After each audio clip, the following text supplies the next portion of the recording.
Olá pessoal, hoje em Astronomia em 5 minutos nós vamos conversar sobre os anéis de Saturno, né? Esses anéis são tão interessantes, as pessoas ficam tão curiosas sobre ele, né? Então vou contar um pouquinho de história, né? Então os anéis de Saturno, quer dizer, a natureza dos anéis, ela não foi descoberta pelo Galileu. O Galileu, quando observou o telescópio não tinha um aumento nem a resolução suficiente, e ele imaginou que na realidade Saturno fossem um planeta central redondo com dois planetas menores em volta, porque ele não conseguia distinguir exatamente o que era, né? Isso veio a acontecer um pouco depois com um astrônomo, né? Vamos chamar assim, o Huygens, né? Que é justamente esse desenho aí, onde o Huygens foi o primeiro cara que realmente ele descobre a natureza, né, do planeta, né?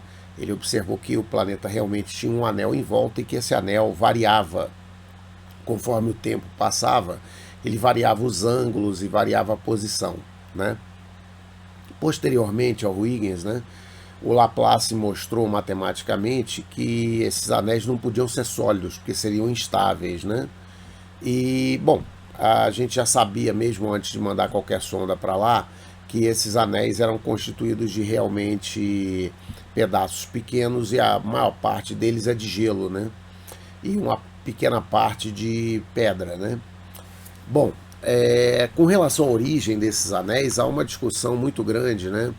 Ah, se isso aí surgiu no início da formação do Sistema Solar ou se foi alguma coisa mais recente.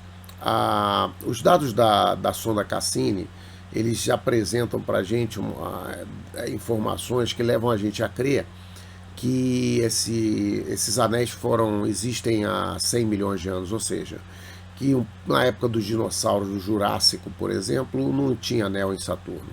O que leva a crer que, dado que a estabilidade desses anéis é razoavelmente grande, dado que você não encontra esses anéis, pelo menos nessa forma conspícua aí, nem em Júpiter, nem Urano, nem Netuno, leva a crer que algum objeto, na minha opinião, algum objeto de maiores dimensões, um cometa de grande dimensão, alguma coisa assim, que foi estraçalhado ali nas imediações de Saturno por efeito gravitacional e gerou isso aí, né? Não acredito que isso seja do início da história do Sistema Solar, não. Mas isso é uma área ainda ativa em estudos, né? Na sequência, né, do Huygens, o Cassini ele observou no telescópio que o anel não era um anel só, ele conseguiu ver dois, né, ver uma parte preta que ele chama de divisão de Cassini, que na realidade o que a gente pode observar aí é que é uma densidade menor, né, e uma natureza um pouco diferente do material. Então quando a gente olha de longe, a gente vê aquilo com uma mancha preta, né? Mas a gente nessa foto aí tirada pela Cassini, a gente vê que na realidade não é bem assim, né? É apenas uma região onde tem um tipo de material específico, uma densidade diferente. Essa divisão de Cassini ela pode ser vista em telescópios amadores por volta desses telescópios de 115 milímetros aí em diante, você já deve conseguir ver se as condições de céu permitirem e você tiver um aumento bom, né? Menos do que isso você não vai conseguir distinguir, porque essa divisão ela é muito pequena, né, de tamanho. Aqui a gente pode ver nessa fotografia a estrutura detalhada dos anéis, né? Então nós vemos que é uma composição bastante heterogênea no sentido longitudinal, né?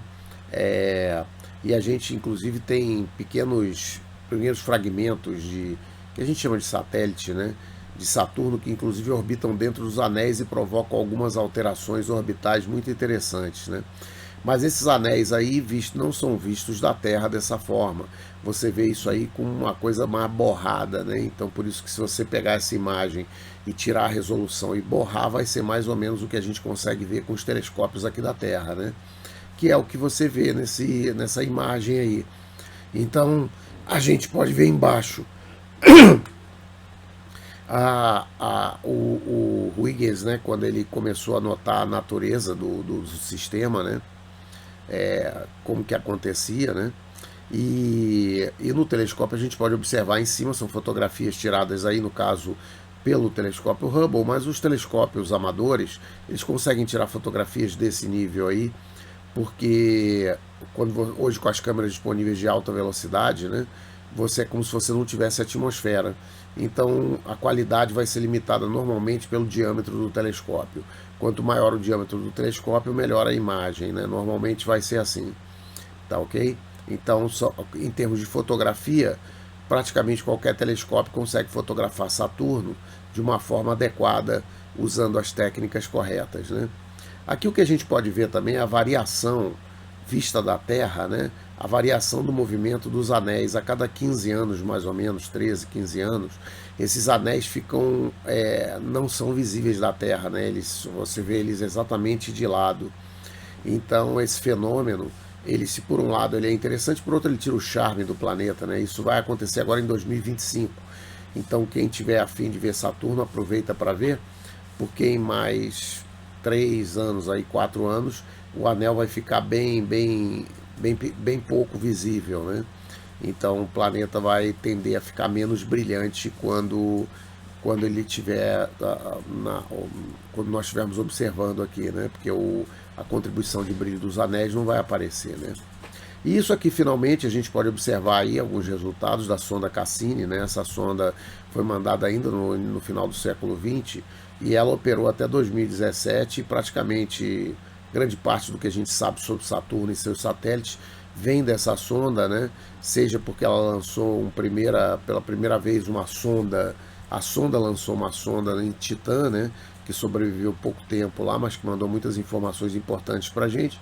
E a maior parte dos dados que a gente tem de Saturno hoje vem dessa sonda, né? Então, se você gostou, inscreva-se no canal, ative o sino e dê o seu like e até a próxima.